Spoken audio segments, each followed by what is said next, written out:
ድንግል ማርያም ለምንድን ነው በድንግል ማርያም የሚኖር ደስ ይለዋል የሚባለው? በእሷ ስም የሚጾም ሰው፣ የእሷን ስም የሚያመሰግን፣ እሷን እናት የሚያደርግ ሰው ደስ ይለዋል። እና ብዙ ጊዜ ስለ እመቤታችን እዚህ ውስጥ ያለ ሰው በጎ ሕሊና እንዳለው የታወቀ ነው። ጉዳዩ ግን የምናደርገው ነው የሚጠፋን።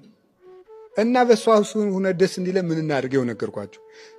ሲበሽቃችሁም ውዳሴ ማርያም ድገሙ፣ ደስ ሲላችሁም ድገሙ። የእውነቴን ነው። ሰው ሲፎክርባችሁም ማልዳ ደግሜዋለሁ አትበል። ዝም ብለህ አንሳና ድገሙ መጽሐፉ። ችግር ሲፈጠርባችሁ አንሱና ድገሙ። እኔ እውነቴን ነው። ፈትኑት፣ ቅመሱት። እውነቴን ነው። ዝም ብለው ውዳሴ ማርያም ሰው የሆነ ሰው ቆይ እንገናኛለን አለ አይደል? ሂድና ድገማት የዕለቷን ውዳሴ ማርያም፣ ኋላ ተገናኙ፣ ችግር የለም። እውነት እንዴ ገባሪ ተሰላም እኮ ናት። ሰላም ምድርና ሰማያት የታረቁ እኮ በሷ ማህፀን ነው። ሰውና እግዚአብሔር የታረቁ በድንግል ማርያም ማህፀን ነው። እግዚአብሔርና ሰው ተዋህዱባት እኮ። የተዋህዶ እናት እኮ ናት። ከሷ ማህፀን ተዋህዶ ተደረገ። መለያየት በሷ ማህፀን ጠፋ።